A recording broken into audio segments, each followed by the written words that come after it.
শাকিব খান এবং আমিন খান আবারও কাঁপাইতে আসছে। এবার লড়াই হবে খানে খানে, দেখা যাক। আসসালামু আলাইকুম, আশা করি সবাই ভালো আছেন। এই মুহূর্তে যারা ভিডিওটা দেখছেন একটি সাবস্ক্রাইব করে ভিডিওর প্রথম থেকে শেষ পর্যন্ত দেখতে থাকুন। শাকিব খান এবং আমিন খানকে আবারও দেখা যাবে বড় পর্দায়।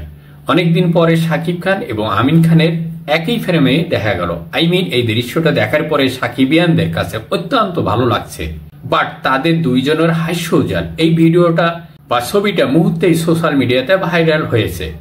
সাকিবিয়ানদের মধ্যে এই দৃশ্যটা দেখার পরে তাদের মনে নানা রকম প্রশ্ন উদয় হচ্ছে। তাহলে কি পরবর্তী কোনো নতুন সিনেমাতে শাকিব খানের সাথে আমিন খানকে দেখা যাবে?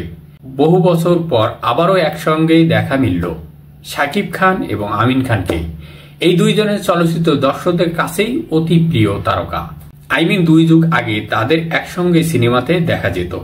তাদের দুর্দান্ত অভিনয় একাধিক ব্যবসা সফল সিনেমা আমাদেরকে উপহার দিয়েছিলেন। সো যাই হোক, এরপরে তাদের আর একসঙ্গে দেখা যায়নি।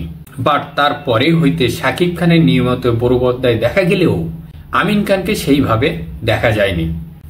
প্রায় এক যুগ থেকেই চলচ্চিত্রের অনিয়মিত হয়ে পড়েন আমিন খান।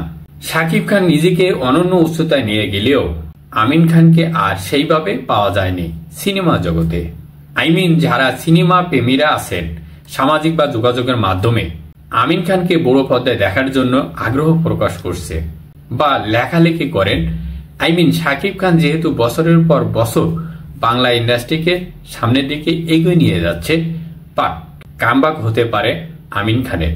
এবার আকর্ষণীয় কোনো চরিত্রে দেখা যাবে তাকে। সিনেমা করবেন অনেকদিন পর একই ফ্রেমে দেখা গেল শাকিব খান এবং আমিন খানকে। ওভারঅল ভিডিওটা ছিল এ পর্যন্তই। শাকিব খান এবং আমিন খানকে আবারও একসঙ্গে সিনেমাতে দেখতে চান? কেমন হবে? তাদের দুইজনের দেখে কেমন লাগলো কমেন্ট করে জানাবেন। ভালো থাকবেন, সুস্থ থাকবেন। আল্লাহ হাফেজ।